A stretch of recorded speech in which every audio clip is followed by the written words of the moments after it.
All right. This is going to be cool, and what a turnout too. This is awesome to see so many people here. When you look at the lineup of tonight's speakers, you realize that creators and entrepreneurs like this don't just fall out of the trees. And what a lucky, what a place to live, right? In terms of Boulder and a community where we're able to put together a lineup like this. On behalf of the Silicon Flatiron Center, Colorado Law School, CU Boulder, welcome to the Startup Variety Show. My name is Brad Bernthal. This is Krista Marks. I'm going to introduce Krista more fully here momentarily. I want to thank the team here at Silicon Flatiron, Nate Mariotti, Shannon Sturgeon in the back. Shannon, how'd dinner go? Thank you for that. Christine McCloskey is over there. And then thanks to our student volunteers, which include Jacob Sampson and Matthew Yeager, who I believe are still out front, Nicole Ela over here on the side, and Jake Woodford and Tom Waggett. Can we get a round of applause for the team? We at Silicon Flatirons are 100% donor driven. If you are interested in talking about becoming a supporter, good time of the season to do that. I would be happy to have that conversation with you afterwards or by email, etc. Just so we have an idea as to who is here, if you do not have a direct tie as a current student, staff, or faculty member at CU, and you self-identify first as community, hands up. All right, those who are staff, faculty, or students here at CU, hands up. I'm that too. Current students at CU. Don't you have finals to study for? Delighted that you guys are here. Welcome here. It's going to be a lot of fun. So, format of the variety show, for those who have already been here before, you know this, first timers, we have presentations that are going to be relatively short. Really, we're asking our presenters to do the impossible and to distill this down to about 5 to 7 minutes. And then we'll have 5 to 7 minutes of Q&A with you. Tonight is really a big idea night, and we've styled it as the Deep Tech Variety Show. We have several transformative, sophisticated ideas, and I am just a humble caveman law professor, and so I needed more firepower up front to ask the smart questions tonight. And I'm glad to be joined here by one of my favorite entrepreneurs in the area, Krista Marks. Krista, by way of background, is an engineer by training. She worked a decade at the Lawrence Berkeley National Labs, then was with Xilinx before she and her team launched a creative digital media company. It was really a cool idea to give creative tools to kids called Kerpoof, that ended up having a very happy sale to Disney, where she also spent some time after the sale. Later on, she launched an ed tech company called Woot Math that intervened in terms of algebra, a better way to teach algebra, super important area of passion for Krista. They built a killer product. Competing with free was not very easy, and so they ultimately sold that to Saga Education, a nonprofit where that product continues to be used today. And then in addition to being a super high-functioning entrepreneur, Chris is one of those people that makes the community better, and it's not an accident that she is here. She, among other things, is an adjunct professor here at CU. Maybe some of the students are here tonight. Is a mentor with Techstars. Introduced me to the I Have a Dream Foundation, which I continue to be engaged with. If you don't know about I Have a Dream, talk to me later. I'll get you hooked up with that. On other nonprofit boards as well. So please help me welcome Krista Marks. Krista's going to take the first question after presentations tonight. Krista, give us a preview as to. Yeah, I'd love to. I first just thank you so much for that warm introduction. It means a lot. So we have an amazing lineup of speakers. I mean, truly amazing. We're going to kick off with Doug Chapnick, the founder and CEO of BioLoomics. He's actually working to dramatically improve how we treat cancer. He is a homeboy. He got his PhD in biochemistry and also did a postdoc here. And that work was really about studying how substances interface with human cells. And that directly translated to him deciding to found BioLoomics. And he's going to tell us more, but essentially, it's a very targeted approach to treating cancer. After that, we'll go to Dr. Curtis Purrington, the co-founder and CEO of Austere Environmental. I think, sadly, we all read about accidents, pipeline leaks that dump fuel into the earth, often with pretty severe consequences. Dr. Purrington is striving to really deal with that more effectively. He actually earned his PhD, really interestingly, in space resources at Colorado School of Mines, and did research on how to extract water from lunar soil for NASA. And I hope we're going to learn tonight how he translated that to extracting spilled fuel from regular soil. I think it's going to be enormously interesting. One of the things I love most about this variety show is that it doesn't just feature entrepreneurs. I think you've done this really masterfully to also feature people in our community that are doing a number of things, including helping entrepreneurs flourish. And our next speaker, Suma Sathyanarayana, is doing just that. She works at the National Renewable Lab in Golden. Gosh, we have a lot of good labs. It's just such a good place, isn't it? Did she just nail your last name without even trying? Unbelievable. I've spent like 15 minutes tonight trying to get this last name right. And Krista, you just, yeah, congratulations. Thank you. Pretty impressive. Beautiful name, Suma. She actually administers cash prizes to accelerate innovation and entrepreneurship in clean energy. So if you're doing any clean tech, certainly after the show, you're going to line up and talk to Suma. Okay.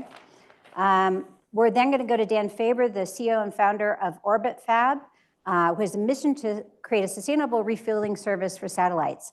I don't know about you, but I didn't realize that satellites were limited by the fuel that they're launched with.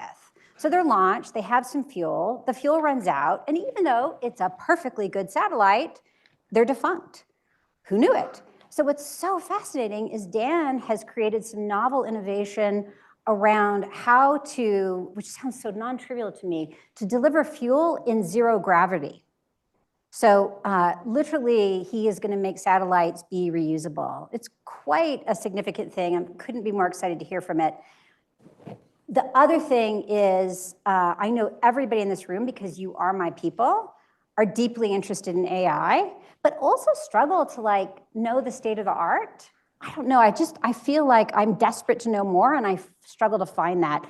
Well, the speaker that we have, Jeff Shainline, literally will help us with that. He's the founder of Great Sky, and he is on the forefront of developing next AI systems that are based on the brain. So very different than LLMs. They're modeled on how we process, how our brains process, how our brains store information. And the interesting thing about that is LLMs, right? LLMs have to be trained, but your brains process in real time. So if they can pull it off, it's pretty significant, and that's the forefront. And we have the expert here. Fascinatingly, Jeff actually was at NIST for 12 years. And at NIST, he actually led computing systems inspired by the human brain, of course. And literally last month, correct me if I'm wrong, 2 months ago, left NIST to found Great Sky. So I think we may be among the first to hear your aspirations and goals for this new venture. Oh my God, how exciting is that? Rounding out this truly extraordinary lineup, I'm humbled just to be in this presence, is Jim Pollock, the CEO and co-founder of LumenAstra. This is personal for me because early in my journey as an entrepreneur, Jim was actually my first friend, and introduced me to many of you in this audience, including Jim Franklin, who ended up, including Jim, being really pivotal to those early years for me. And in addition to being this amazing, generous connector, I mean, how many people have you connected Jim? Probably everybody. He's also an enormously successful serial entrepreneur. He's had 4 exits. He's, I don't hate him for this, but he is an MIT brat. For LumenAstra, he's actually partnered with a remarkable scientist and visionary, Dr. Zola Popovich. Is Dr. Popovich in the house, Jim? She is not. What a shame. We'll take you. It's okay. She trusts you. obviously as the CEO. She's amazing. I mean, she's amazing. If you don't know her work at CU, it's extraordinary. Jim is helping together. They're commercializing this extraordinary work to develop non-invasive wearable devices that can measure deep core temperature. So like, let's just give it up, right? Before we even hear them. I mean, it's already amazing, right? Like, it's almost too much. All right, so that's what's on tap for tonight. We've got tradition. Let's start with community announcements as we're getting going. Events coming up, jobs that you're hiring, people looking for things, other community kind of stuff. The floor is open. We'll run some microphones around. Yeah, Rithi. Okay, hi, I'm Rithi. I'm a sophomore at Leeds, and I'm a part of a competition called Venture Capital Investment Competition. Essentially, from a high level, it's where we mock a VC meeting as the VC, and in order to do that, we create deliverables like term sheets, etc. And so the competition is in February, and in order to practice, we're trying to meet with as many founders as we can who have raised venture funding so that we can evaluate how good we're doing as a team. So if you're a founder who's raised money, we would love to meet with you. And if you want to help out some students, then please see me. And also I'll be reaching out to a lot of people. I'm trying to catch Jim Franklin's eye over here, right? He's the one right there. Raise your hand. Among others. So this is a great competition, and the team will make terrific use of your resource. Follow up with Rithi and the team. And you got team members here? Well, they're running late, but they are going to be. All right. You're carrying the flag. Yeah, up there.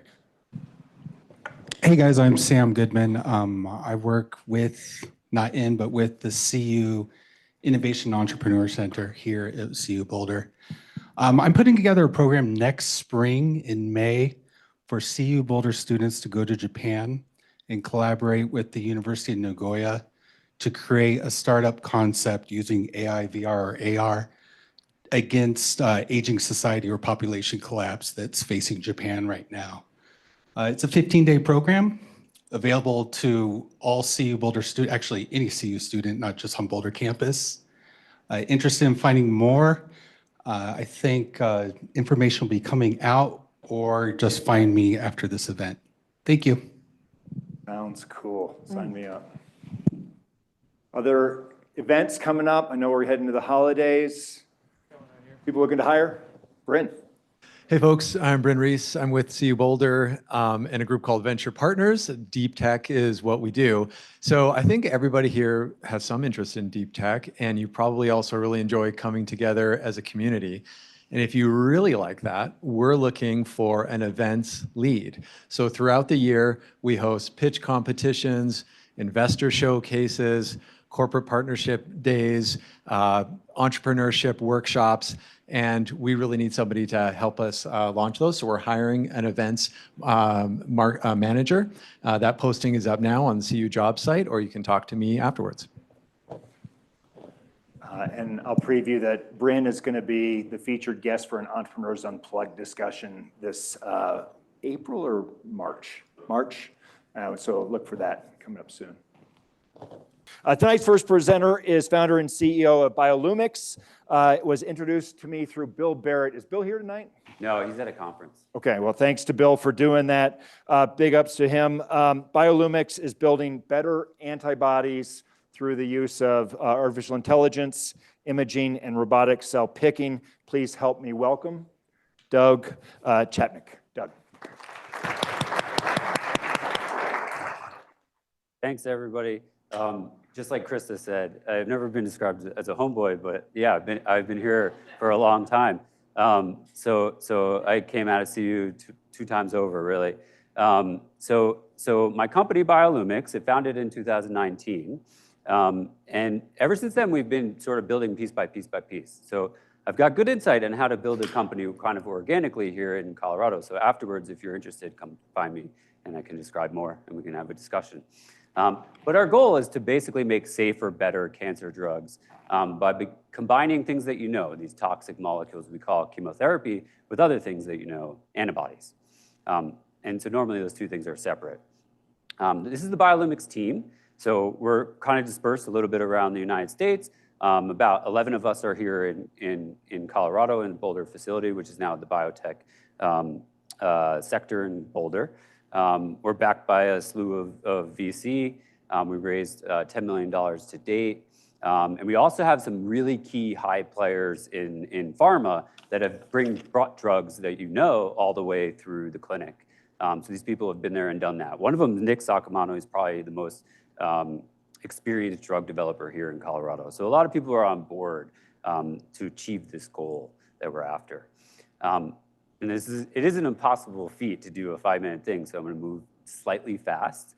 But chemotherapy, you should know, but it's all the way back from the 1940s. These are toxic molecules you inject in people's blood, and then hopefully they don't kill you, and they kill the tumor. That's the idea back then. But it turns out the dose required to kill the tumor is frequently the dose that also would kill you, and so we started lowering the dose.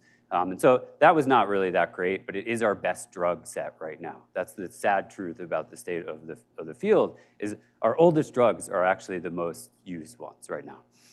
Then in the 2000s, antibody drug conjugates came on board. And the idea was antibodies can go to the tumor, right? That's what everybody believed. And so let's put this toxic molecule on them, and then that will kill the tumor and not your healthy cells. And we spent the past 20, 24 years trying to get this to work. And the truth is, it didn't do that. And the truth is, 99% of it goes to the wrong cells. And so we're right back where we started. We have a molecule that doesn't go to the tumor.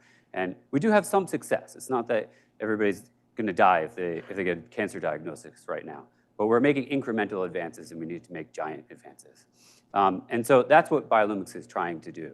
So we're trying to do what we set out to do 24 years ago. Let's make the cancer drugs actually go to the tumor. And most oncologists believe if you can do this with an ADC, an antibody drug conjugate, that you'll cure cancer. So hopefully everybody in this room wants to cure cancer. But I'll pose this question: why do you want to cure it? And we'll come back to that at the end.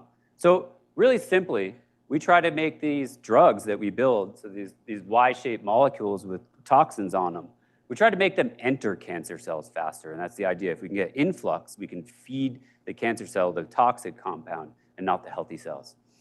So that's our mission, to get entry. The way we do that is we take a cut and paste sort of strategy.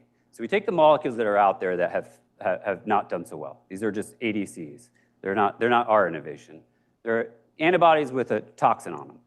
And we take peptides that cancers like to eat, and we glue them to the antibody. So we make antibody peptide conjugates. We call them membrane-engaging chimeras. The idea is that now the tumor is going to eat that and kill itself. And the real question that we have posed to ourselves every day is, what peptide should we grab? What peptide should we risk the entire future of the company on? And so if you're a first-time founder or getting towards being a founder, that's a big question that you have. What do I risk the company on? That's mostly what the CEO, one of the major things that the CEO has to make a decision on. And so we have to really find the best peptide. And so we built an entire technology. And so I just want to kind of unpack this, and then we'll open up for discussion in a bit. But we made a platform that allows us to test more of these designs than anybody out there. The way it works is we program human cells to each make a different design. And they're all in this one big pot. And inside this pot, we can image every single cell, and we can tell which cell has a drug that works. We watch where the drug goes, where the target goes, and we can take those spatial patterns and say, that cell has a drug we're interested in. And then on the right, we built a piece of hardware I'll show you in the next slide that's really remarkable. It's a tattoo machine in reverse with a needle the size of a human hair that vacuums the cells off the plate. So we use computer vision to basically say, that cell and that cell and that cell have a gold mine drug in them. And then we use the hardware that we built to say, this design is what we're going to pick out of the library of cells. This cell needs to be removed, and then we can sequence it with a conventional sequencer. And so we invented that technology. Weirdly enough, you can't just buy needles that vacuum cells up off the internet, which I actually am legitimately surprised. There's a lot of things on the internet. So my co-founder, Jeremy Jacobson, built this. I gave him the task in 2019. I said, build a device that vacuums cells off the plate. That's all he got. And he came up with all of this.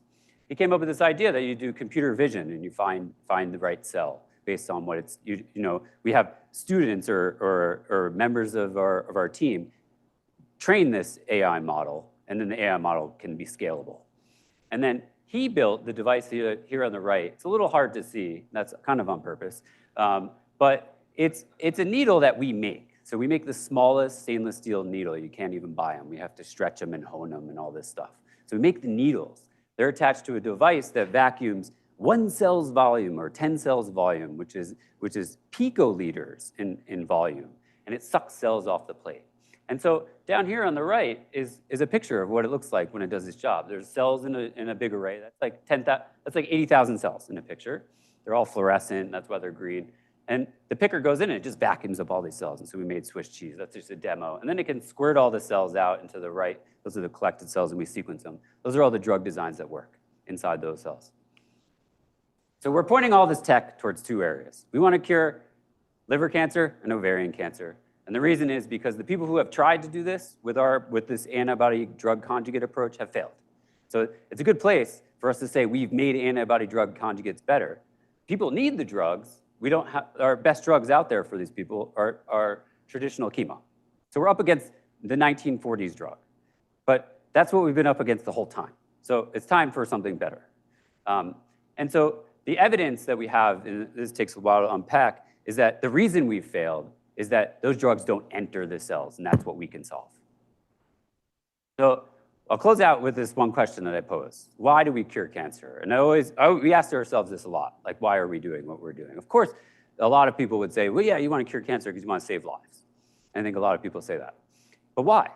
And I actually asked Gen AI to put together some pictures to display this concept. And it's actually pretty good. I'm surprised. So those aren't real people.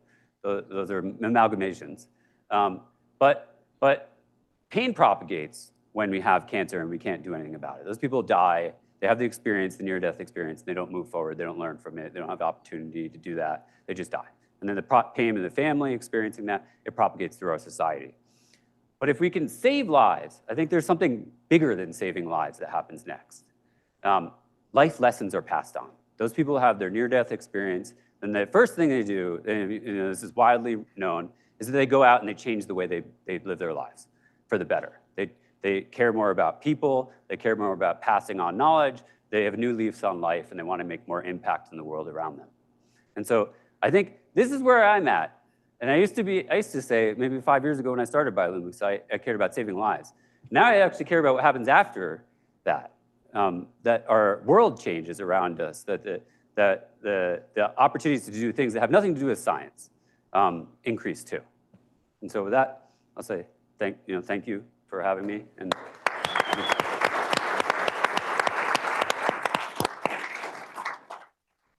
Krista? I get the pleasure of asking the first question.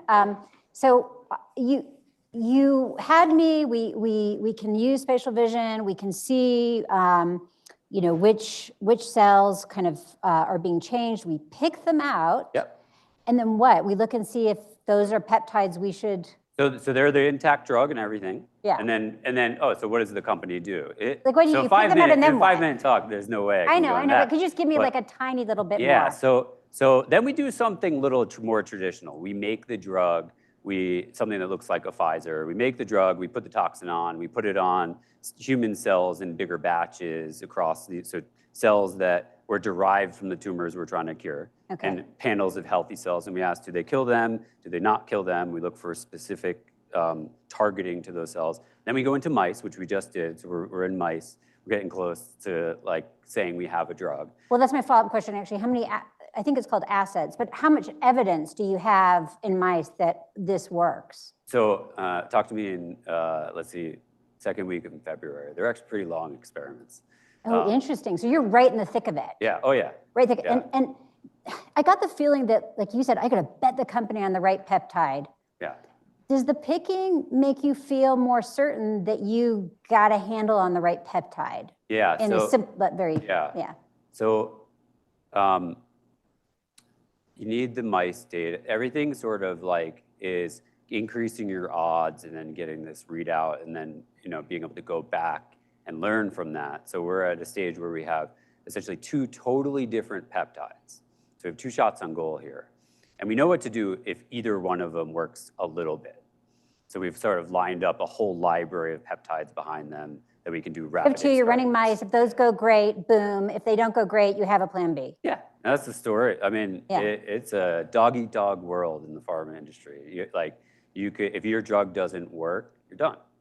So So irritating that it's been 24 years. Like, get on it, man. yeah, I know. Yeah, that's what I say. I mean, seriously, right? Like, I'm ready for this to exist. Yeah. So, yeah. Don't worry. If you're impatient, it'll be about like 10 years before our drug can go No, you just get in a into the trial. public. Yeah. We all get in a trial. Us Yeah. deep tech people. Yeah. We've got Tom and Jake with mics. Let's start over here. Hello, I'm Vaikunth, Doug. and sorry. Can you hear me? Yeah. Okay, of course, you could hear me. My question is, for me, cancer is personal, in the sense my grandfather was a great engineer, built a lot of machines and a lot of bridges to the civil engineer. Cancer took him away. So the thing is, I have a few questions. You do a lot of robotics also, don't you? We'll do that robotics. So I was thinking, what if bio-nano robotics would be a solution to cancer? What are your thoughts on that? It's So- like going inside and pretty much killing the. So making a tiny robot with a laser on its head to shoot out cancer cells. I think it'd have to be, I mean, that's essentially what these molecules are, that we make multifunctional molecules. They're small enough to travel to a tumor through the bloodstream, invade through, so like these drugs, they go through tissues, they soak through, they go through your serum path, right?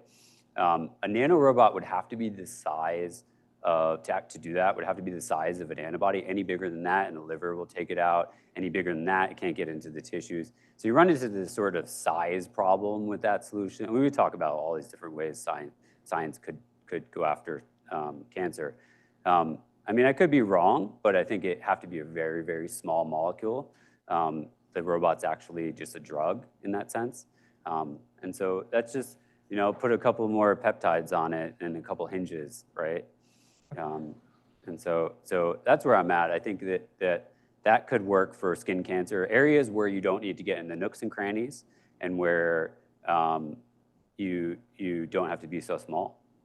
I have another doubt. But just so we can get the ball around, let's take the other question offline. Other questions? I'm assuming that there will be some. Yeah, let's go to the middle.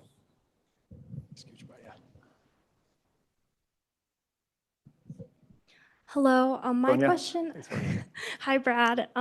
My question is related to the use of immunotherapies and like a lot of sustained interest in like combining hydrogels and CAR T-cell therapy.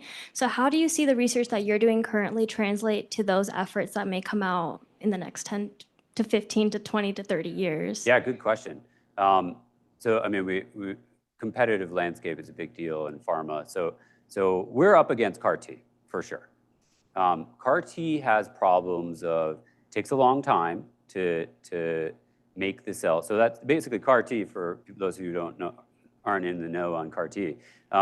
You take somebody's T cells, you engineer them, you put them back, and you program them to basically bind to a tumor cell. So you're building kind of drug just like us, but you're putting it on a T cell. And there's no toxin. The T cell is the killer. And basically that's a long timeline. In that timeline, things can happen. You could die, it could get worse. They could fail to make the CAR T target. Sometimes they put the CAR T in, you get a horrible reaction, and you can't even get a second dose. And then now you can't get any other chemotherapy. So it has like a scalability problem to grow those cells in the timeline. It has this horrible off-target problem that's been plaguing people I know personally, people that happen to. And so I basically think it's like head-to-head. This one's very scalable. This one's very proven to be safer. We know what to expect when it doesn't work, and it's not as bad as you might die. It's close though. Yeah, we'll just have to see how it plays out. And then there's like you're mentioning hydrogels and everything. I'm not too familiar with the improvement on hydrogels. Yeah. Thank you. Question. Yeah, let's come here. Yep. Tom, let's bring it down. Yep. do peptides interact with each other? Can you have a Yeah, common? that's like a huge part of our story. So how do you separate the interaction of peptides with these cells? How do you know Yeah, that? so our story is quite complex. It can't be a 5-minute talk. But Sorry. so the peptides that we make oligomerize so they come together. They do exactly what you're saying is, don't they sometimes do that, on the surface of a tumor cell. And that's what causes the entry. So we have a whole collaboration with UT Austin to basically tease out this mechanism. But we basically discovered it by seeing which peptides worked. And then we were like, aha, there's a weird clump of peptides on every cell. And then we went from there. So we actually are harnessing something that is seen as a negative for peptide drugs. And we're trying to tune these molecules to not do that in your blood. And that's a real technical challenge. But if you had a 40-minute challenge, I would unpack. I like that you're asking to come back. Yeah. Before we let you go, on the business side, I was kind of taken by the vacuum for cells. Yeah. It seems to me that there's clearly the big win is to find, like the language, that peptide that's food for tumors.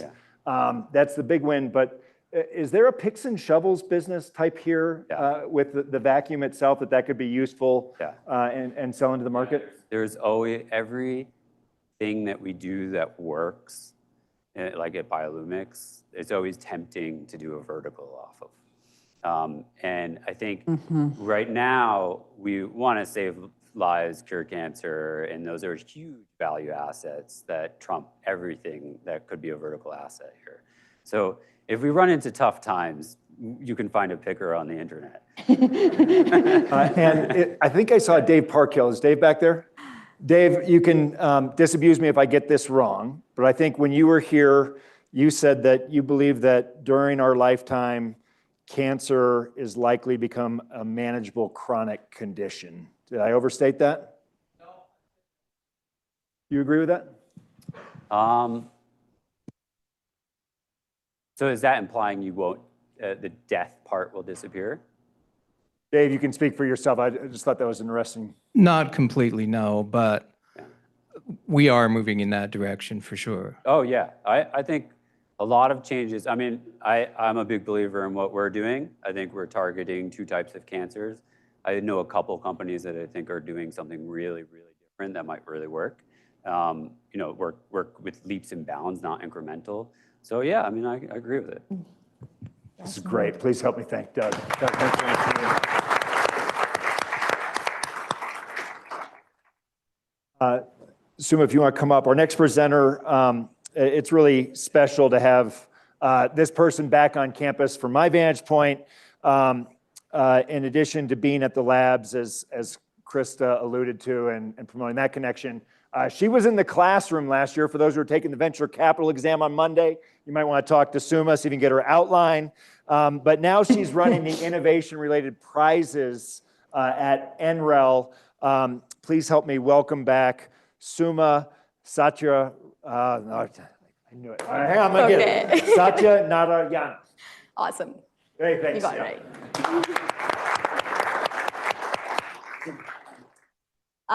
Good evening, everyone. I'm Suma, and I work as a prize administrator for the American-made program at NREL. And within NREL, I work at the Joint Institute for Strategic Energy Analysis Department, and I'm here today to present on prizes and other exciting aspects of the American-made program. So what is the American-made program? In January 2018, this program launched with approval from the White House and DOE with a mission to accelerate entrepreneurship and innovation through prize challenges and a nationwide network of public and private partnerships and support. So we like to say that this is your fast track to the clean energy revolution, and we basically incentivize innovation through prizes, training, teaming, mentoring, connecting, etc. So through this program, DOE is really trying to foster the innovation ecosystem to help critical early stage innovations kind of cross that valleys of death, and also to introduce innovators to government funding. But also the other goal is to de-risk some of these innovation and ideas and then kind of transition them to the private markets where investors can kind of help further deployment and commercialization. What you see on the next slide is just the different pillars of the program, prizes really being the foundational aspect of it, but we're also complemented with a far-reaching network of professionals that we engage with. We also sometimes offer something called vouchers, which let you work with national labs. And finally, we also do quite a bit of training and education. So before we move on, just to quickly glance on the impact we've had so far. So we have had around 400 million in cash prizes and support, which we have either already given away in cash prizes or plan to give away through some of the prizes that are open and ongoing. We have administered over 90 plus prizes and also engaged about 500 network members so far. Also, just to quickly glance on the growth, you can see we've had a great surge of growth in the last couple of years, starting with a single prize in 2018, and now moving on to about 90 plus prizes in 2024. Now let me take some time to explain how prizes actually work. Prizes are very similar to competitions, and they're usually designed to address a very specific challenge and accelerate innovation. So the first thing we do is determine the most important and achievable goal for a prize, and then design a flexible and often multi-phased structure, which allows our innovators to, one, have enough time, and also have cash rewards, which they can use to help progress their concept. So the goal is really to offer a low barrier to entry and also enable training and growth opportunities along the way. Like I said, most of our prizes are divided into distinct phases. And at the end of each phase, we give the winners prize awards, which are commensurate with the efforts that is required to compete in that phase. Let me give you an example. In the first phase, we could say something like, we want to offer something super low barrier to entry. We can be like, tell us about your plan, tell us about your team, tell us what you want to do during the course of this prize. And maybe we'll offer a small amount, say $10,000 or $50,000. And now that the team has some money under its belt, they can prepare to compete in phase two. And in phase two, we might ask them to do something a little bit more challenging, like expand on your idea, right? Give us a proof of concept, develop a coalition, or whatever that might be. And this time around, the prize money can be slightly higher, say $100,000. And finally, when we come to phase three, things get a little bit more tougher. We say, build an effective prototype, or identify a pilot partner who will help you implement your technologies. And therefore, so the prize money also increases, say, $500,000. And along the way, the goal or the design of the prize is really to give you enough support and resources to our network and our vouchers. The benefits of prizes are many, really. It's the goal, like I said, is to make innovation easy, fast, and agile. This is because of the rapid innovation cycles, and also you get a lower barrier to entry and achievable path to success. We also host a lot of public-facing events, pitch competitions, where we showcase our competitors. So this basically inspires the next generation of innovators. Finally, it also expands participation from innovators with diverse backgrounds, and that is essentially because of the lower barrier to entry.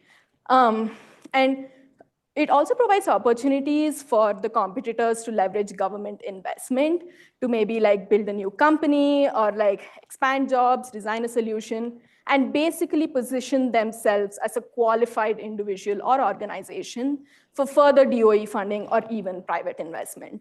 But the really important point to highlight here is that this funding is non-dilutive. And of course, like I said, unprecedented access to national labs, network, and finally, there's no reporting burden, which is usually in the case of like government grants, for example, and also you get to retain your IP 100%. Quickly touching on the American-made network, these are all the different kind of organizations that we engage through our network. They basically help our competitors with everything from refining your submission package, business development, teaming, mentoring, etc. And finally, to touch upon the vouchers bit of the program, vouchers are basically, it's like a gift certificate or a gift card with a defined dollar amount that can be redeemed and utilized for technical assistance, testing, validation at any of the national labs. Again, the benefits are many. But the biggest one is that this opens doors to working with national labs and get access to kind of the state-of-the-art facilities that are out there. This kind of brings me to the last part of my presentation. This is our website. Please check it out. What you see on the slide is just the images of all the different prizes that we have out there, just to kind of also give you a highlight of some of the prizes that are open. This is especially for university students. This incentivizes them to come up with a solution, also do market assessment, create a business plan. This is something where we are trying to get a deeper understanding of co-location of solar photovoltaics and cattle agrivoltaics. This is also mainly for solar developers, co-developers. And this is, again, a collegiate competition where we are incentivizing collegiate teams to develop some real-world geothermal solutions. I'd like to end my presentation by asking all of you to get involved. If you're an innovator and want to participate in a prize, please check us out. Or if you want to become a member of our network, maybe become a reviewer, help all these ground-breaking teams, please reach out and get involved. Thank you. Yeah.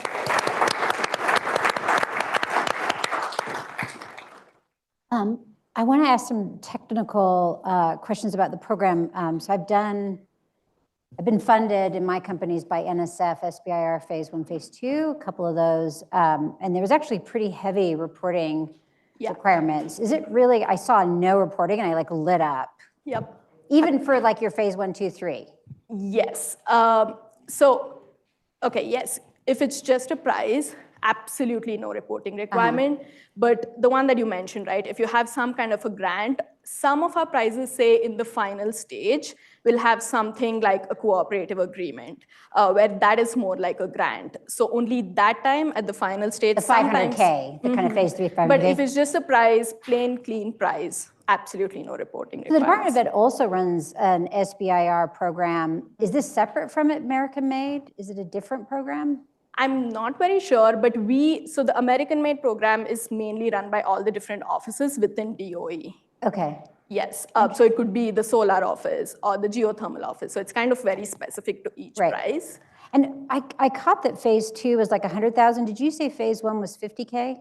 Mm-hmm. And this again depends with each prize. This was an example that I took. I think these dollar amounts are what we have in our solar prize right now. Yes, but these are roughly, they're kind of roughly that. Yes. I guess my only last question to you is, there are probably clean tech entrepreneurs in the audience, and you see applications, I believe, choose who wins. I actually don't. You don't I'm choose. A prize administrator, so that part is done by DOE. Well, you see the applications that win. Yes. Any nuggets of advice to write a winning application? I would say, so for every prize, we publish something called the rules document, and it's available on the prize site.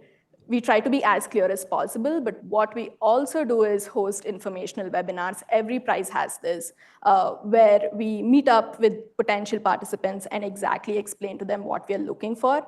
But in some cases, we also engage network members that I was speaking about with the American Made Network, who will actually help them design a good submission package. So I don't have like an exact answer to this because, like I said, each prize might have something different, but definitely look at the rules, attend those informational webinars, and I think that should. Can they reach out and talk to you? Sure, if I'm the prize admin for that. But I mean, definitely, if anyone wants to compete, feel free to reach out to me, and I can just direct them to the right resources. But there's an admin for each prize that they could reach out to. Okay. That's really helpful. Questions? Do we have any clean tech entrepreneurs? Were you aware of this program before? Yeah. Have you guys participated in any of the prizes, applied for any of them? Not. Okay. What's your company? It's called Rebound Technology. Storage with ice. Amazing. Questions we have? So in terms of the origin of which prizes go out, I'm under the impression that different parts of the Department of Energy have the chance to say, we'd love to put out a prize to achieve this objective. Is that the origins of how these things come out? Yes. Here's my question. As I look at this, it's a really interesting idea to use innovation games to incentivize behavior. What was the status quo that this is designed to solve a problem? Like, what was not happening that this tries to target? Yeah, I think especially in clean tech, like what I've understood about the inception of this program, the biggest driver was for clean tech or deep tech technologies.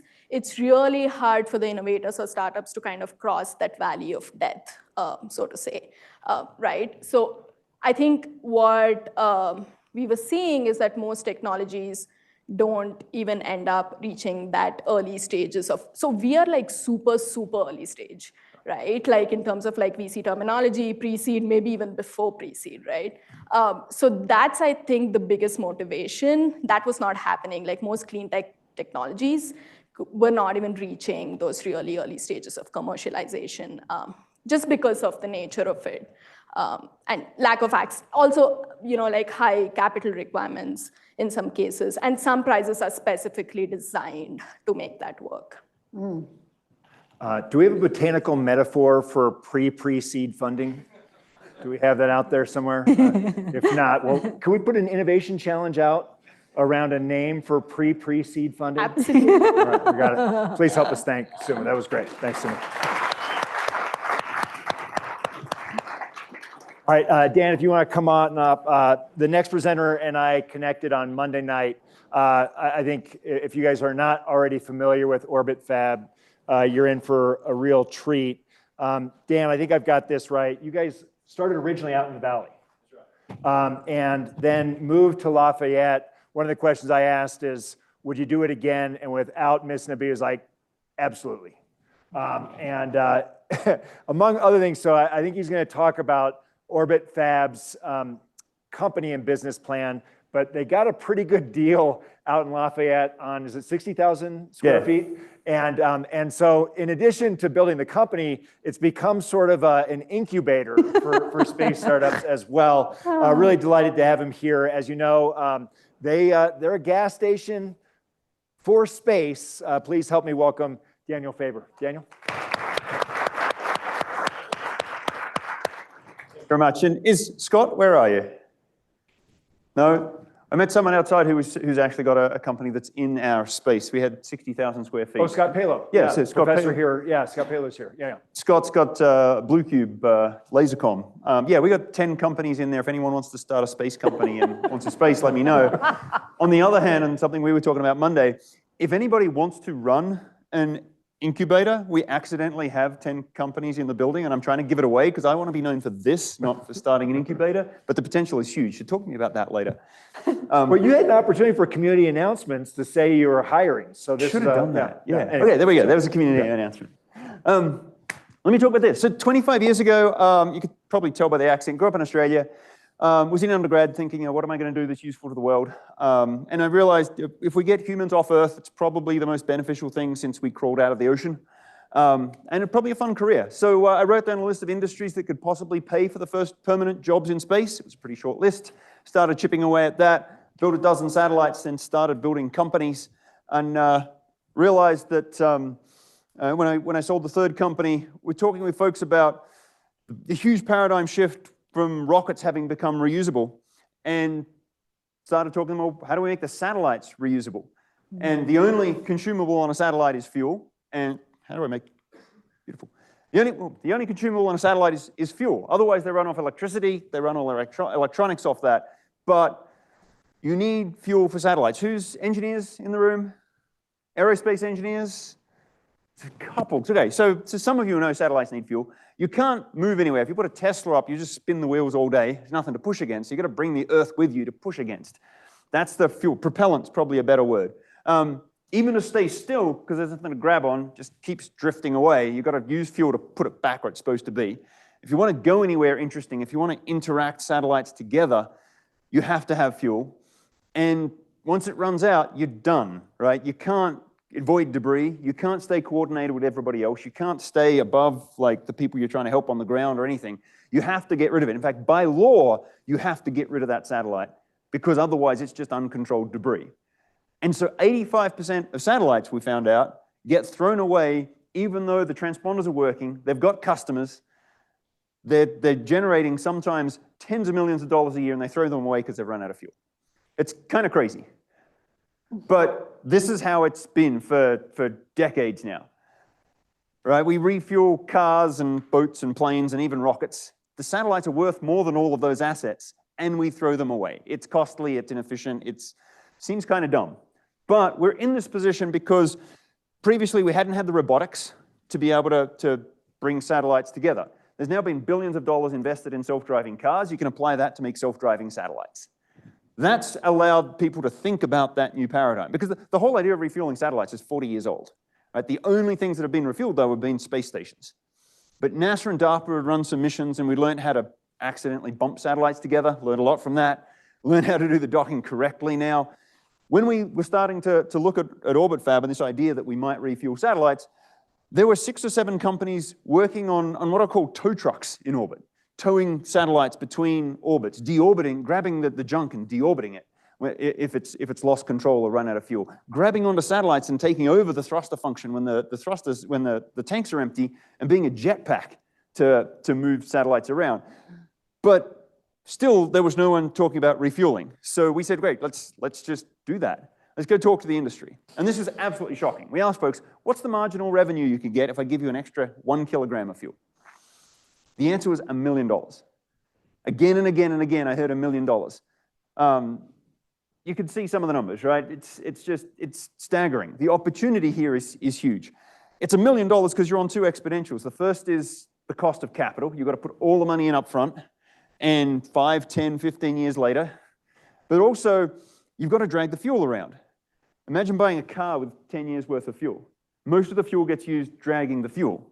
So you're on those 2 exponentials, even though I can get fuel to orbit, I can get hardware to orbit for $1,000 to $10,000 a kilo. It's not worth putting any more fuel in up front, even though the marginal revenue at the end is $1 million per kilo. Right, a geostationary satellite, 20 years old, generates $40 million of revenue a year and uses 40 kilos of fuel. The math is pretty simple.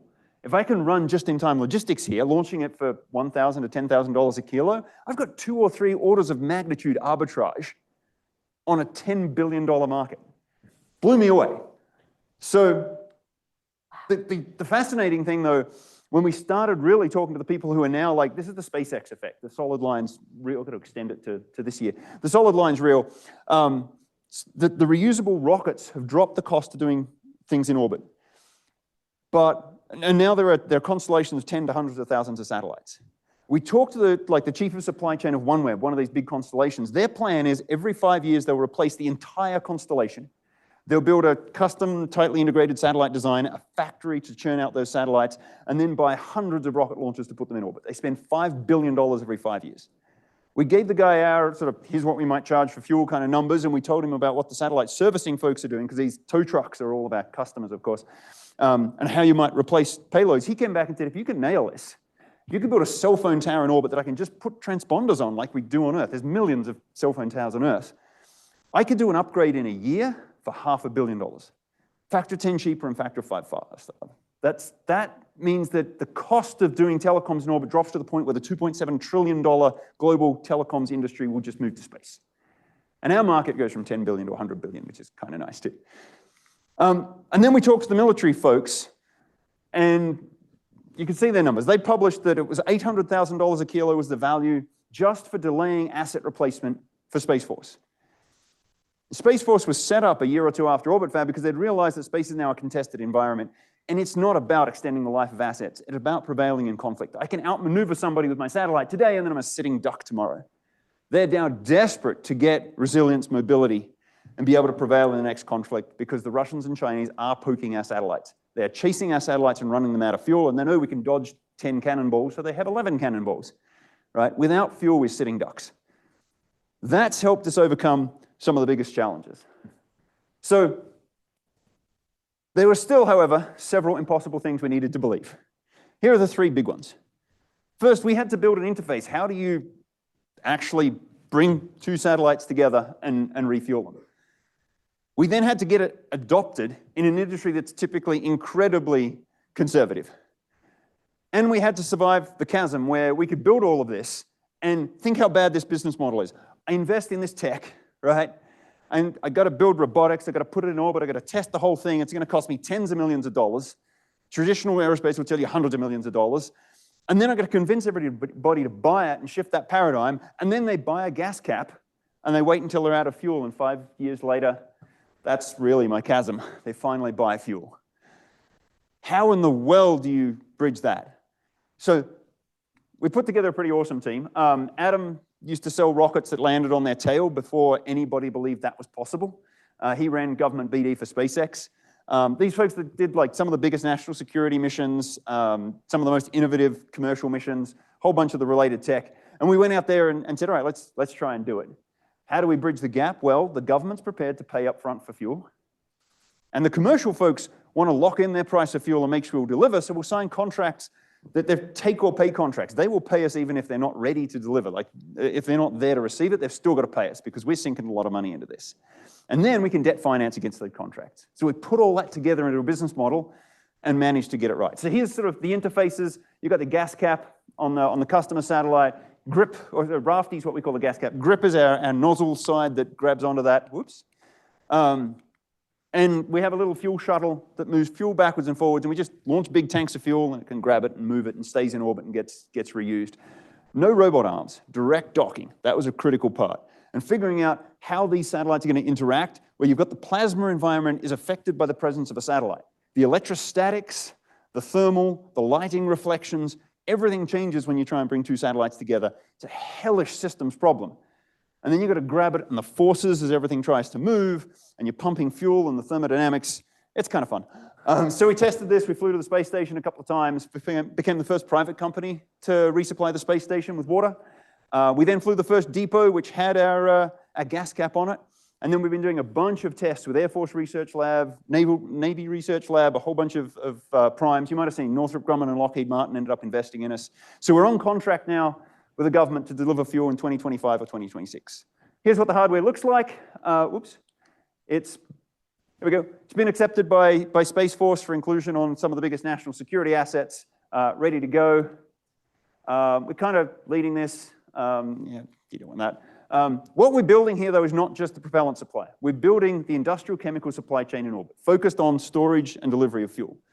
The intention is then to start building the refineries and move to that step. So I want to go IPO 2028, 2029, cash the company up and start building chemical processing. We've already been asked by people if we can make these aggressive chemicals in orbit so they don't have to worry about them on the ground. But as soon as we've got that, we can then process anything lifted off the ground. We can process waste products from space stations. We can start processing material from asteroids. There's trillions of dollars of material. There's more material in the asteroids than we've ever mined on the surface of the Earth, in the smallest metal near-Earth asteroid. Staggering amounts. If we can ingest that, that's the future of Orbit Fab. I could give another hours of conversations about why in 50 years' time the economy in orbit is going to be bigger than the economy in Earth. We're going to save the environment by moving everything to space. It's the greatest sustainability decarbonization story that's never been told. That's another story. I'm way over time. Any questions?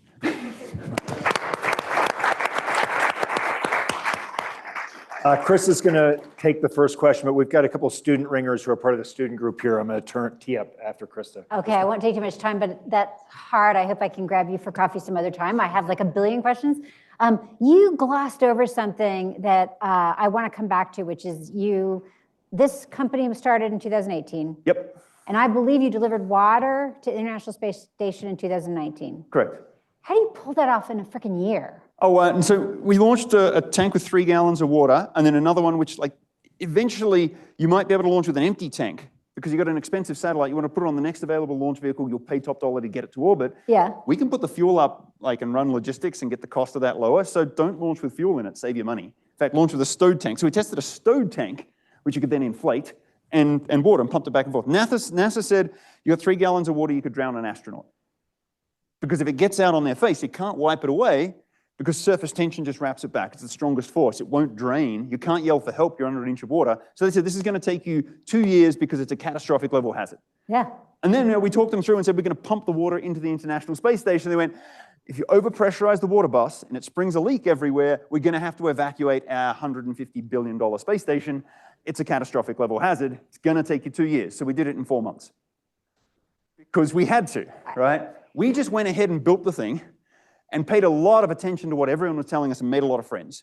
And we'd do a presentation, NASA would say, okay, you've talked with 10 people, here's 60 people to talk about safety. And we'd present it and they'd say, this is a great idea, this will probably work. When you come back to in 6 months, we'll have worked everything out.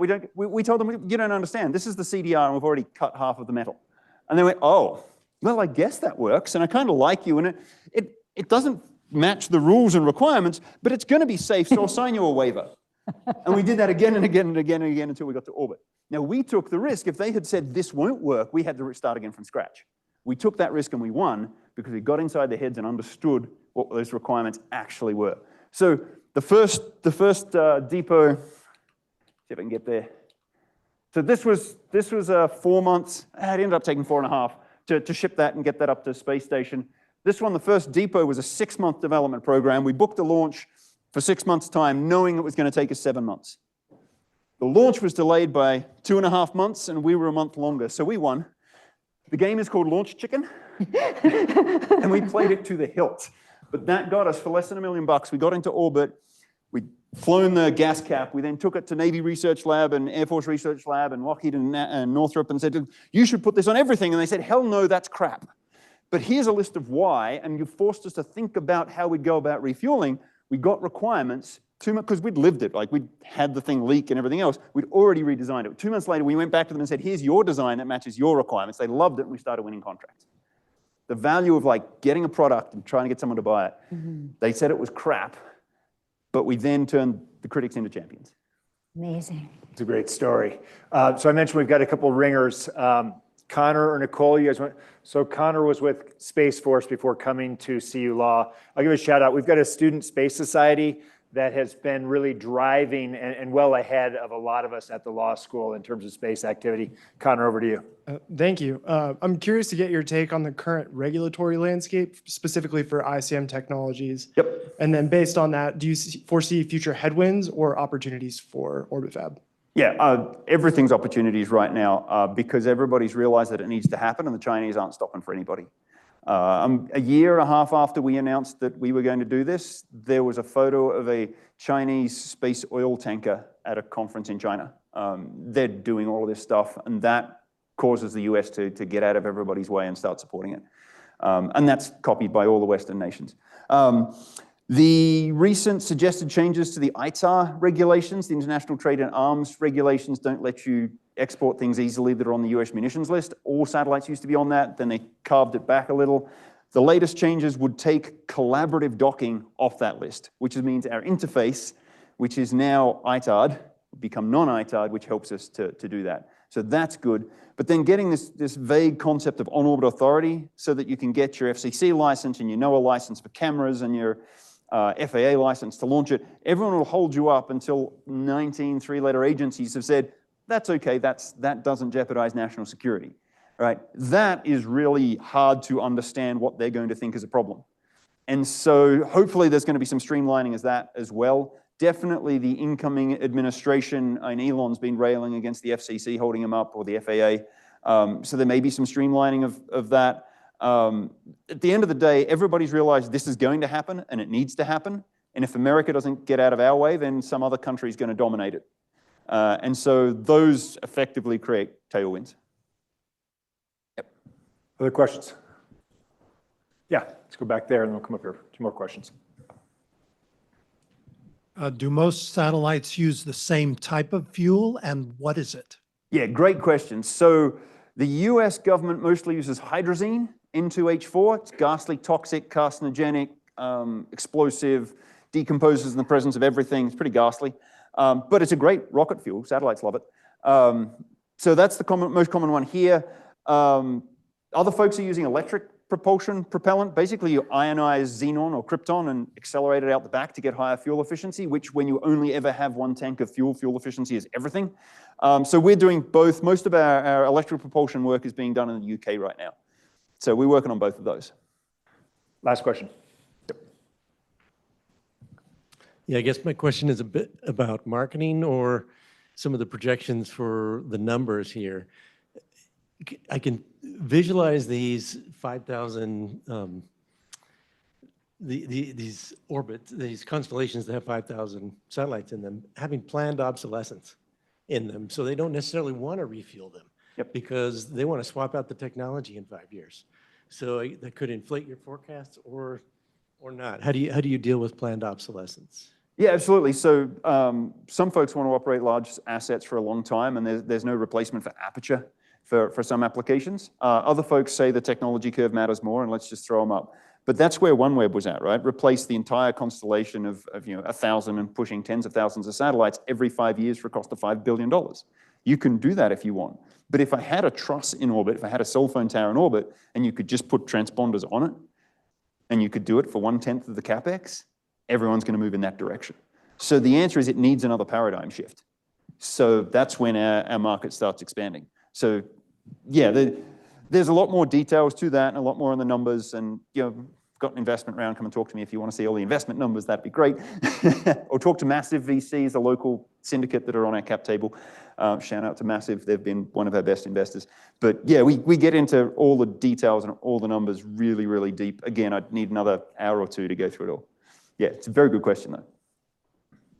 This is great. Please help me thank Daniel.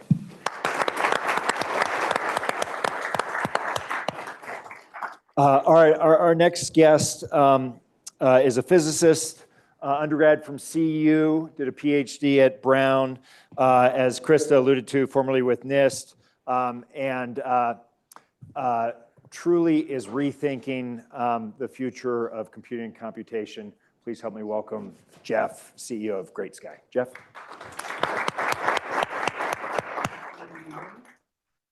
Mic on? Yep, it's on. Okay, yeah, Jeff Shainline, nice to be here. So I'm going to tell you a little about where. So right now, current AI systems have fundamental limits. We're only really incorporating a very bare minimum of the mechanisms that make brains intelligent.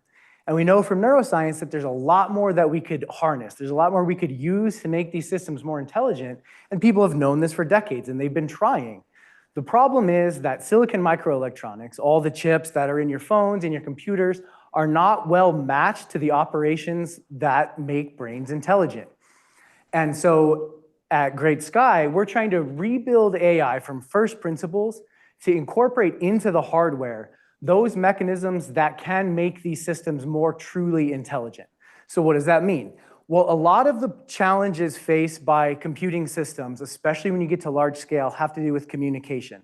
So if information is generated over here, it's very difficult to get it to any other spot, let alone 1,000 other spots or 10,000 other spots. Neurons in your brain each send signals to 10,000 or more locations. Electrical signals over copper wires simply can't do that.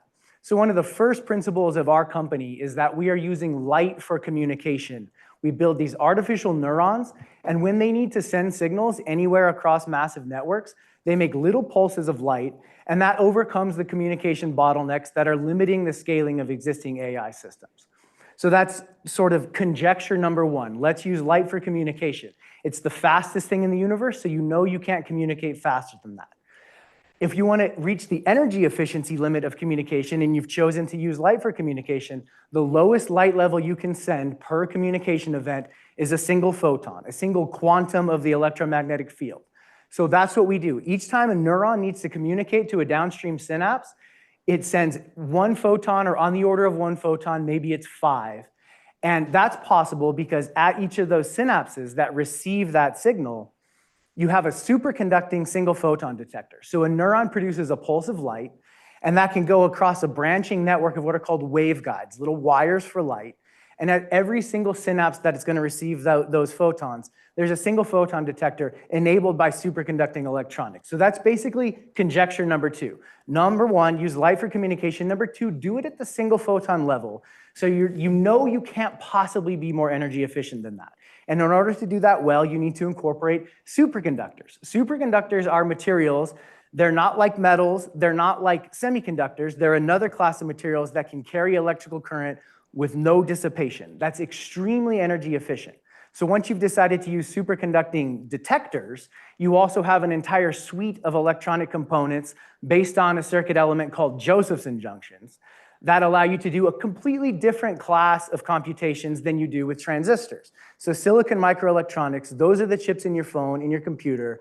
They're based on transistors that are little switches. You can think of Josephson junctions kind of like the transistors of the superconducting world, except they have a really important feature, which is that they are the fastest, most energy efficient circuit known to humanity. There's no known way to compute faster with less energy than to do it with Josephson junctions. So we build neurons and synapses using these superconducting single photon detectors, Josephson junction circuits, and that allows us to reach these fundamental physical limits. You are communicating at the fastest velocity in the universe at the lowest possible energy level, and we're computing at the fastest known speed of a computational circuit at the lowest known energy level. So based on those principles, we think we're getting really close to the best you can possibly do, and that makes it difficult for other people to compete with you. But okay, so talk about what's the competition? Well, in the space of AI right now, you can name a number of competitors, but really there's one, and it's NVIDIA, and they make all the GPUs, or 90% of them, and they're this massive company that kind of just has the world locked down. So we compare, if you want to solve the same problem with our hardware as somebody would solve it with NVIDIA's hardware, it turns out you work through a problem. We can do it with about 200 times less energy and get to the same solution about 100 times faster. That's extremely valuable to companies like OpenAI that are right now kind of reaching this asymptotic level where they want to keep building larger models, but they have to pay 10 times more in energy, 10 times more in capital expenses, and it's about 10% better than the last model. Well, if you use our hardware, overcoming these communication bottlenecks, you don't just have better performance in terms of energy and speed, you can also access entirely different architectures. And that's what Krista mentioned at the beginning, more based on the way the brain works, massive fan-out interconnected networks. And so you can solve entire new classes of problems, actually build intelligence into systems. And so our business model looks a little bit like going after the very largest AI system. So you can work out how that looks from a manufacturing perspective. If you take one not at all state-of-the-art foundry that's currently making silicon wafers and repurpose it to this, maybe this is a foundry that was state-of-the-art in 2010, which is to say dirt cheap to operate. That one foundry can churn out enough wafers per day to build an entire massive, what we call neuromorphic supercomputer. Neuromorphic means like the brain in the form of a brain, and supercomputer because it has more neurons and synapses than the human brain. One of those a day, you could probably sell it for around $300 million. That's what an existing AI cluster sells for. And companies like Google, they spend on the order of $50 to $100 billion a year. And so we can sell one system a day for $300 million. You end up having about $100 billion in annual revenue, which is pretty much what NVIDIA's annual revenue is. So that's kind of where we're going in the slightly longer term. Our first products will be available in about 2 years, focused on high-speed signal processing, just a chip, not a massive brain scale system, just to show the value, the speed, those kinds of things. And from there, one of the most powerful things about this is there's an exponential growth trajectory. So the last time we saw an exponential growth trajectory in computing, that was called Moore's Law, and it's what led to the proliferation of computers all around us. And that was enabled by making transistors ever smaller and smaller, so that every 2 years or so, you got about twice as much computing power, doubling in constant time. That's exponential growth. That's not going to fuel this exponential growth because superconducting circuits don't scale the same. You don't need to make them smaller. So that means you have dirt cheap manufacturing, and this achieves exponential growth because overcoming the communication bottlenecks that plague silicon microelectronic systems allow us to interconnect ever larger massive supercomputing clusters without having these penalizing latencies that make it impossible to scale beyond a certain level. As you can imagine, filling entire data centers, entire rooms like this, with vastly more neurons and synapses in the human brain, going a million times faster, but all sharing that information in an incredibly efficient way. So that's what we're trying to do at Great Sky. That's our mission. Maybe I'll pause there and take some questions.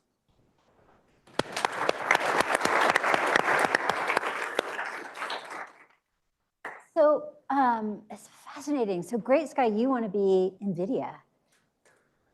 I don't think of it like that. So, and I maybe didn't make this clear. If you think that we're like NVIDIA, that's— Oh, you said that. So that is the competition right now. What I see is we are the next silicon microelectronics. So it's an entire new industry based on not just semiconductors, but also superconductors. Okay, fair. But there's sort of two things, right? You could be NVIDIA, right? You're creating the systems that a Google is going to use and OpenAI is going to use.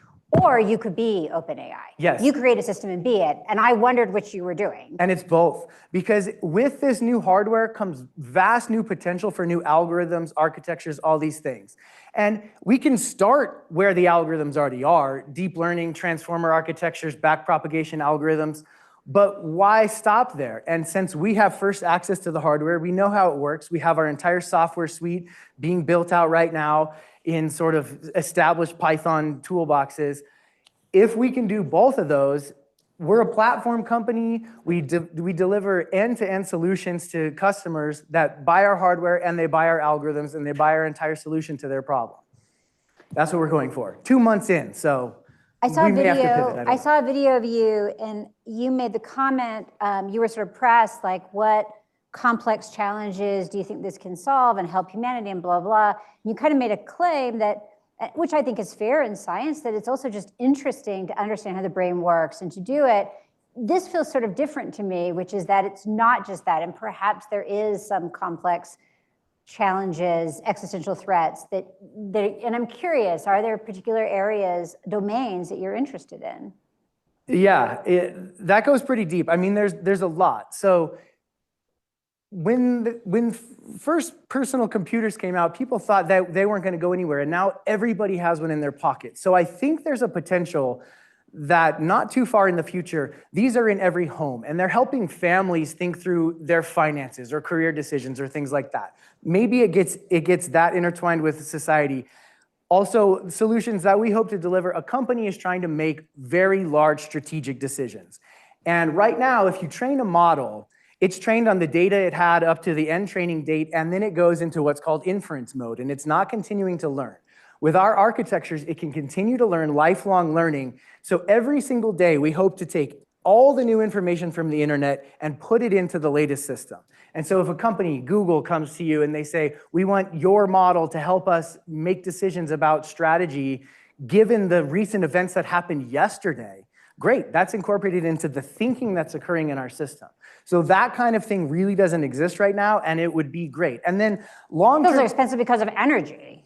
Right? Yes, it absolutely it's prohibitively expensive because of energy, even if, right? Both of those yeah, things. Right, Yes. Even if you had all the sun sitting here and you could power it, the architectures don't enable that kind of lifelong learning. And then just the final thing I'll say on that is, then I see those things coming together. What if you have a society in which every home has the ability to sort of interact with the humans and understand their needs, understand their wishes, and each of those nodes is communicating to a massive central node that's incorporating all of this in a vast model of society and helping us completely solve the challenges that are really growing complex beyond what any one brain can handle. I wonder if that's where the future is going. I don't know.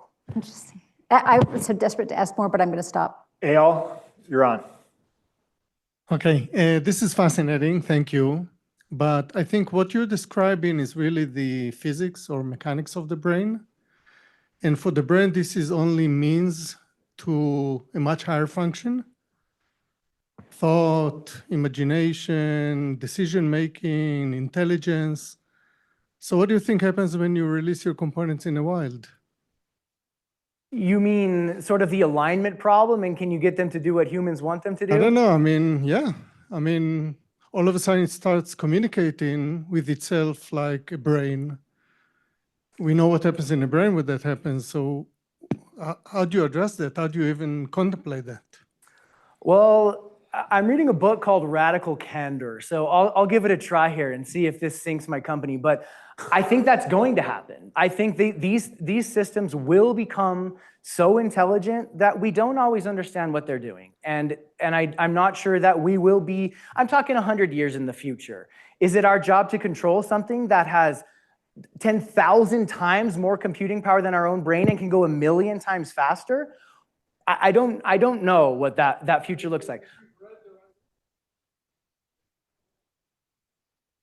So, and then the other thing I'd like to point out is the speaker before me just mentioned that in, I forgot how many years it is, the economy in sort of, let me just paraphrase, sorry if I'm getting a little bit wrong, in the asteroid belt is more than the economy on Earth. Well, I mentioned these are superconducting systems. They work the best when they're cold. They're going to work even better up there. So you want massive compute to control that entire new civilization? It's going to be this. Yeah, let's come up here.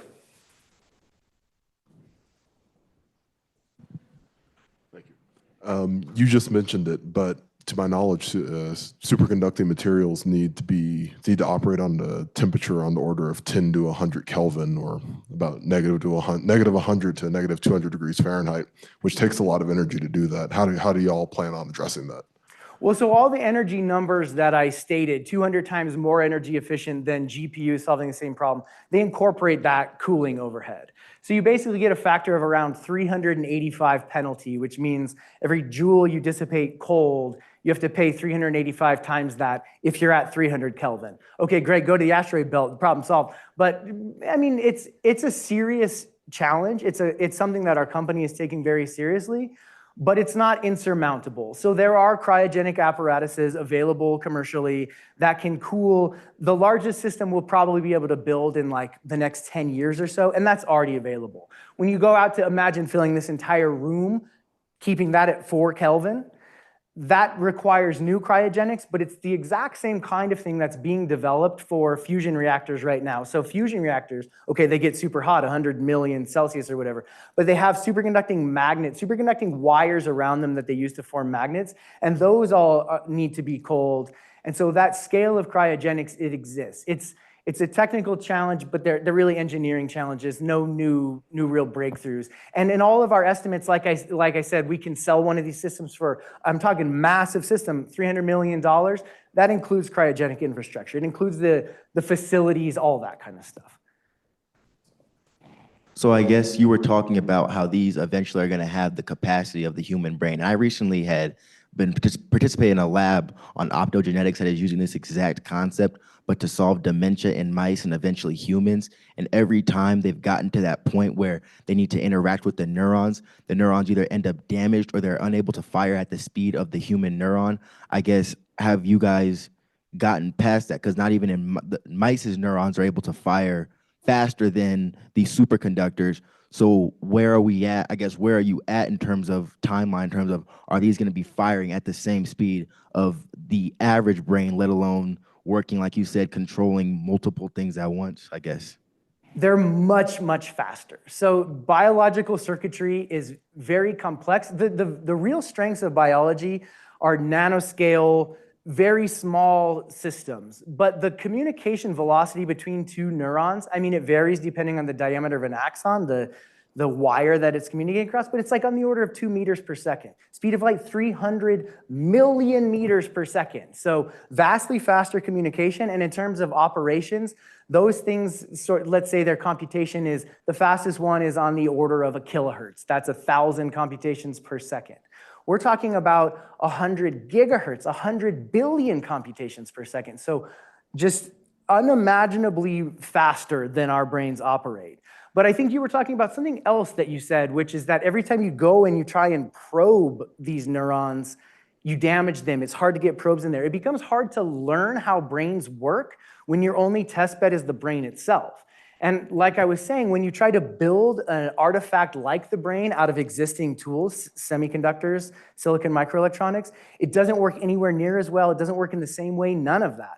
And so one possible future here also is that we build a tool that's extremely valuable as a scientific test bed for the neuroscience community, because you can start to build circuits with the complexity and architecture of the brain, but you can test hypotheses 1,000,000 times faster. That would be a really nice sort of parallel avenue to go down. Let me ask one final question before we thank you.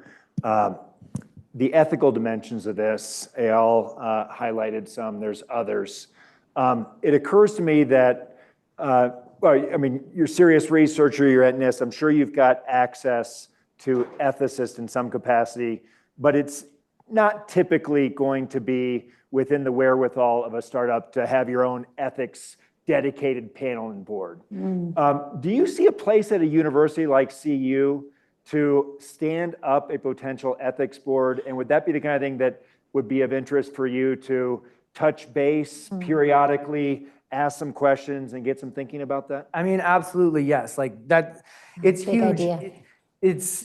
I struggle to conceive of all the ethical ramifications of building things that could be as intelligent as humans. I think we have to take that seriously.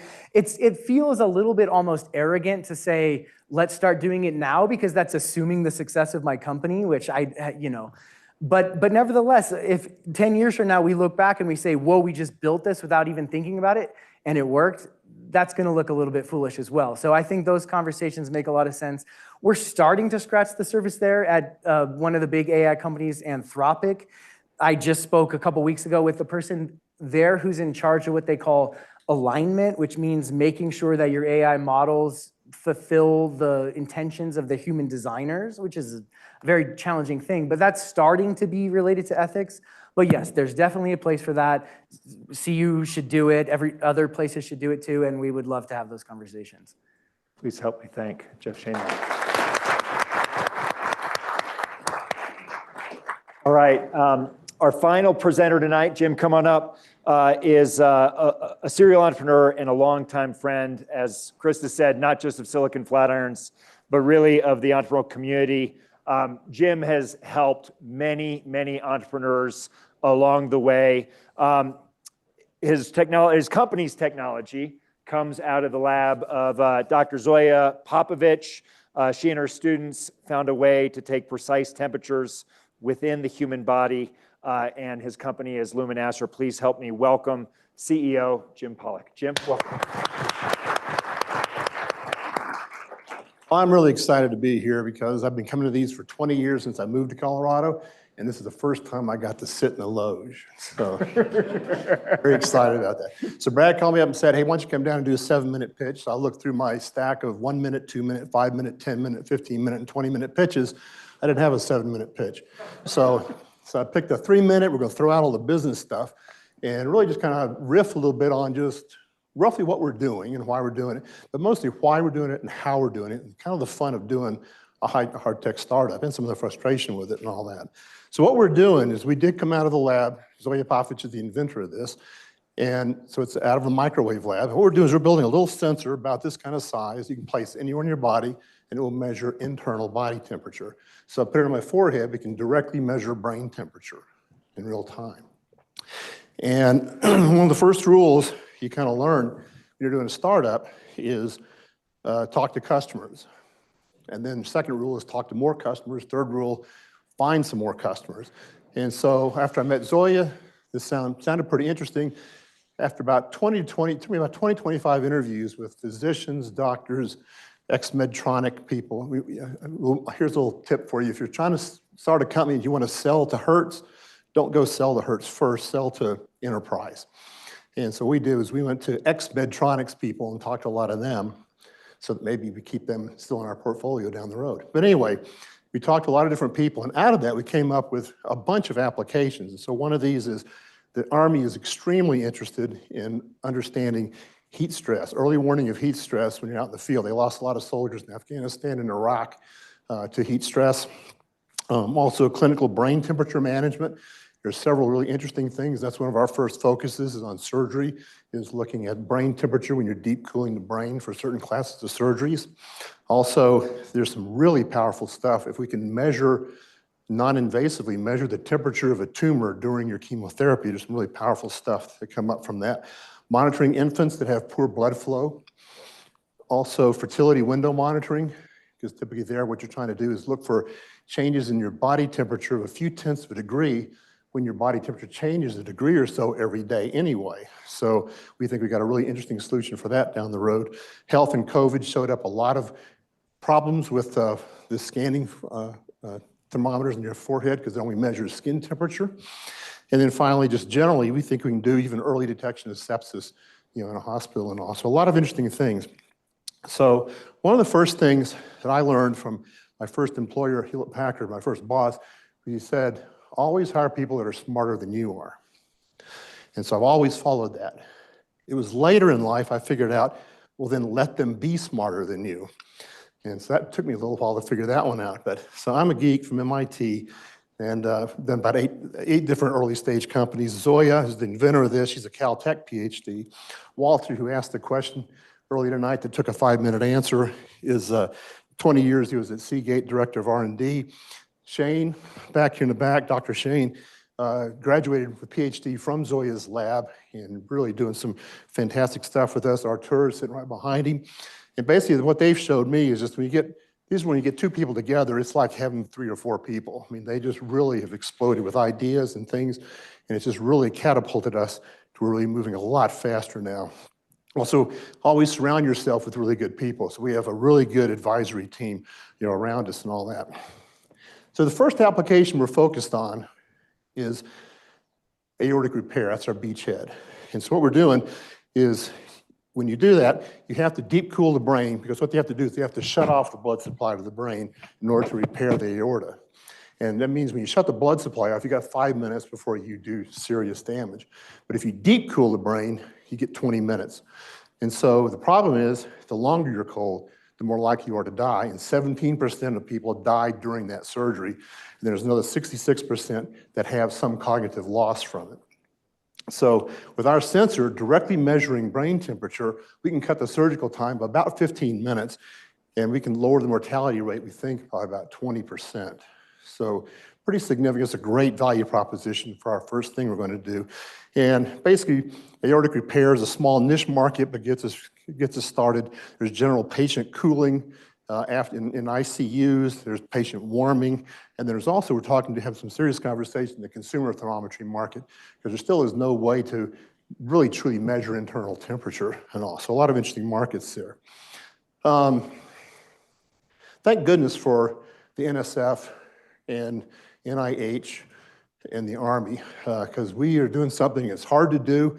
When Zoe and I first met, we looked at it. There's some real challenges. We're trying to build, we're measuring black body radiation. It's microwaves that come out of your body.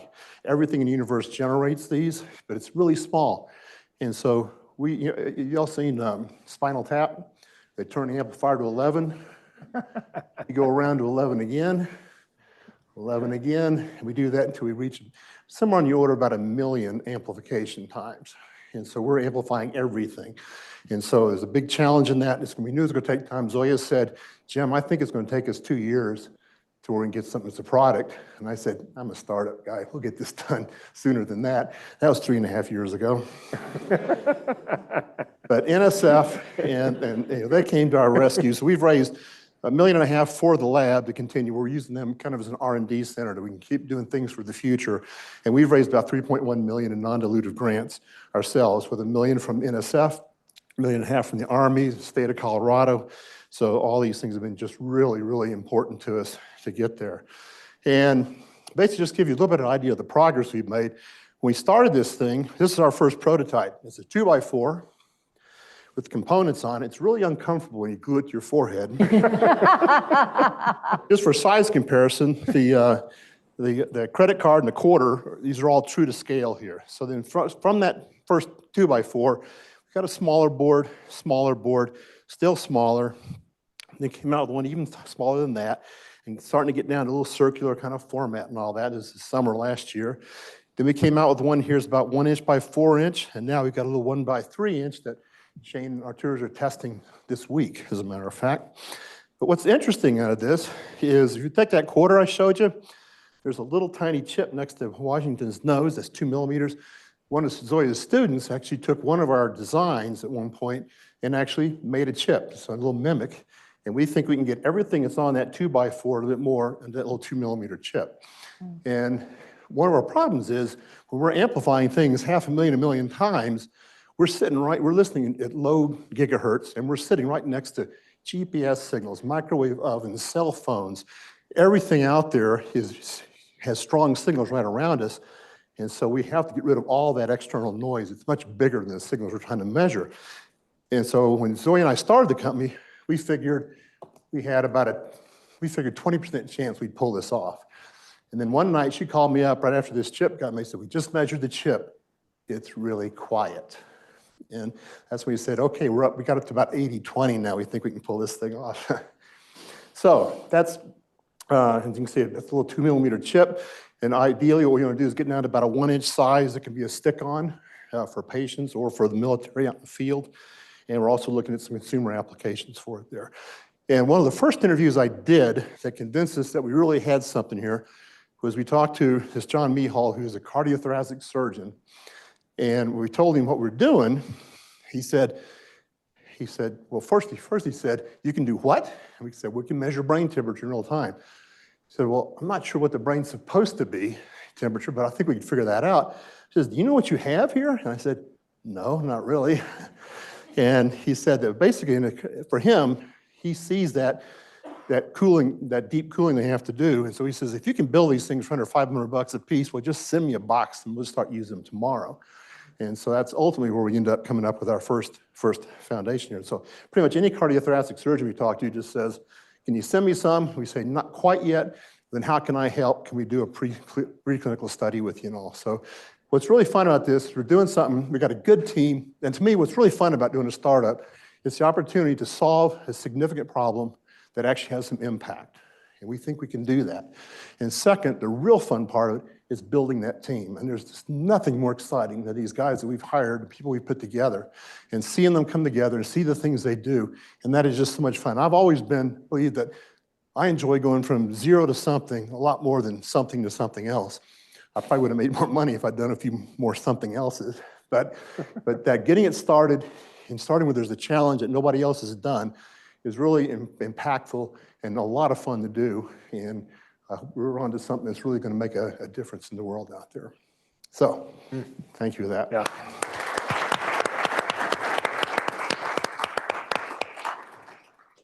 I was going to ask a sort of naive question. I can't believe, is there really no way today non-invasively to measure core temperature? That's true. I mean, in fact, that was the first thing I did. The first thing I did was, hey, this sounds like a cool idea. There's got to be something out there. And so I started making those phone calls, and pretty much, and the purpose was, one, is there something else we just don't know about? Because a lot of times in the university and the academia side of things there, you kind of get caught up in something of a lot of interest, but not necessarily a lot of reality or what other technologies that are completely different are out there. And so we did a lot of calling around, couldn't find anything. And in fact, the leading consumer company that makes consumer thermometers, they actually hired some consultants to go out and do a survey of technologies that could do a non-invasive, true internal measurement. And a couple months after they talked to us, came back and said, you're the only game in town. So there's just nothing else out there that does that. When they do these surgeries, so they do something invasive, they actually put a temperature probe. They actually, what they do is, one, they'll put an EKG on your head, and they actually cool you down until you flatline pretty much. Second, they'll put a nasal pharyngeal, and that's kind of painful, and it's one of these things that when you take that thing out, it can cause swallowing problems and things. We've had several surgeons say, if I could just get rid of that nasal pharyngeal thing, I'll use this in a heartbeat.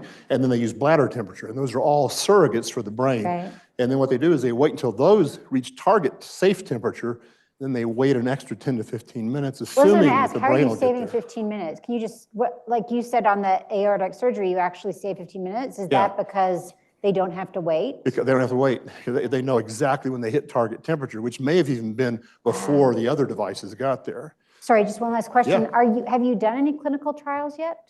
We've done some preclinical. We're actually working with Anschutz, with Dr. Reese, who's head of cardiac and aortic repair.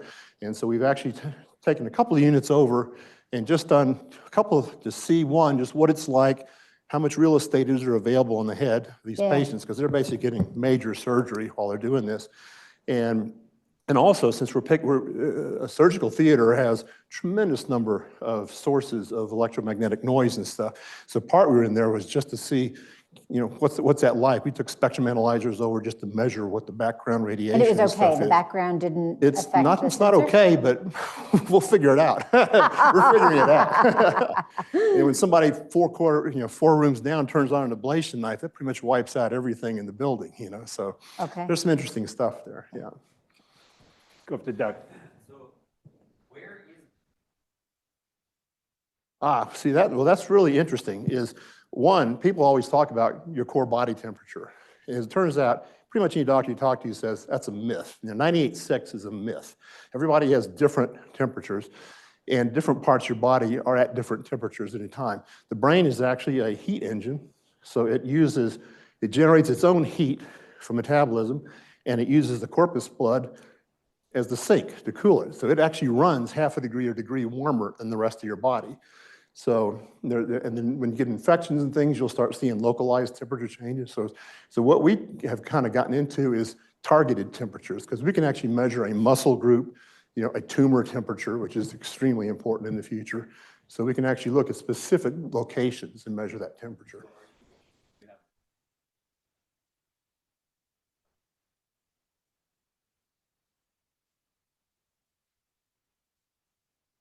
Latent, it's not just it's accessible. We expect a lot of people to do that, not us necessarily, but like the Army right now, they've been using these swallowable pills.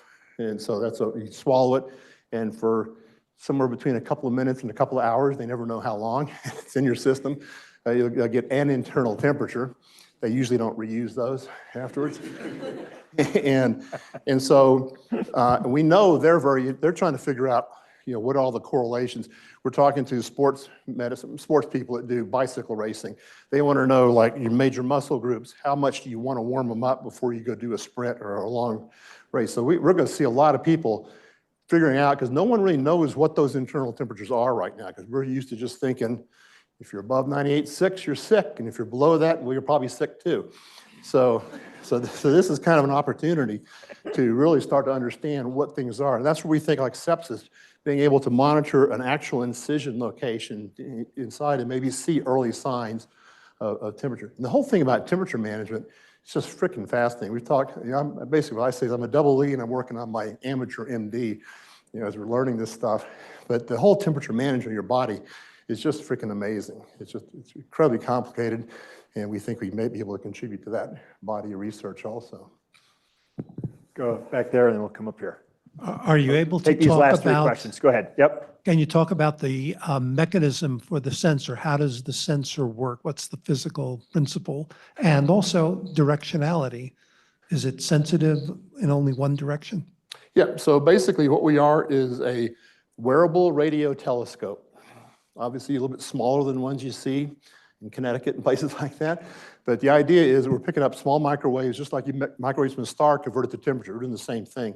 So what it is, it's a radiometer. So our circuitry is somewhat similar to what a radio telescope uses. And it's in fact a lot similar to what weather satellites use to pick up precipitation and weather information from satellites that are orbiting the Earth. So it's very similar in that respect. But then we're all different, because actually when you measure a star, you're looking through 10,000 light years of vacuum. That's a piece of cake. We're looking through 2 centimeters of 7 different tissues up here. Each one has different dielectric, different reflectivities, and so we have to compensate for all that. And that's what we've seen papers for the last 20 years, people trying to do this. Everybody thought you should be able to use radiometry to measure internal temperature, and people stuck an antenna on somebody, got them on a treadmill, and the power went up, took them off the treadmill, power went down. They could not figure out how to get a temperature out of that, and that's where Zoya figured it out. And so basically it's a little microwave antenna, a microwave receiver with up to 7 times, and then going into some digital stuff to finish the processing off and give us some answers. Jim, we're going to try to quickly do 2 final questions. Kylie? Jim, thank you for this presentation, and it was really cool to see Zoya's work, because I'm actually reading her textbook right now, cramming for finals, so kind of cool to see. But what's the incentive of having a smaller circuit that you mentioned that's smaller on the coin versus just having that circuit be larger and continuing to produce the chip in that way? Excellent question. So ultimately, just the smaller it is, the more wearable it'll be. And as like a couple of surgeons have told us, forehead real estate is really expensive because they got a lot of sensors and things. They're looking at other things on the body. So making it smaller is that. If eventually, if we want to get into the consumer side of things, it's got to be cheap. I mean, what we can make today, we think we can sell these to surgical applications for $500 to $1,000 a piece. We've gotten no feedback, no pushback. In fact, for the first time, I had a VC actually say, "Why aren't you charging more for this?" So I don't know how to answer that. But to get the consumer market, we got to get it down to $5 or $10, to do that. So making it smaller is part of that. Last question. Hey, Jim, once the product has been designed and you've scaled it correctly and everything like that, is there an intention to add more measuring points? Are you going to look into measuring heart rate and any other variables? So one of the two quick things I'll say on that. Number one is I was coached very early, one of the first people we talked to say, what you want to do is you want to own the core temperature market, be the best that's out there. And then second, they say, design it as a component that you can build into your own sensor or that you can integrate with other sensors. So we expect, we may not build those sensors, but we'll be integrated because almost everything that's a body wearable right now has temperature, but it's skin temperature. And they all want core temperature, but they don't know how to do it.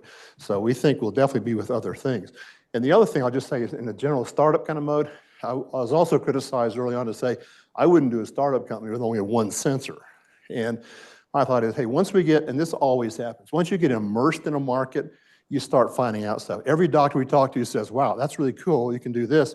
Could you do that? And we've already found 3 or 4 things that they think maybe our sensor might be able to do that we're kind of tracking for down the road. So we think there'll be other things we'll be able to do that are completely unrelated to temperature, actually. So I'm going to ask you to hold your applause just for a second. We're a little bit over. This is the first deep tech variety show that we've done. I'd welcome feedback. I was wondering how deep we'd go. I think we are definitely scuba depth tonight in terms of depth. And speaking of, at least for myself, I am absolutely blown away. Krista, Doug, Suma, Daniel, Jeff, Jim, this has been phenomenal. Please help me give a warm thank you to all our presenters. Thank you.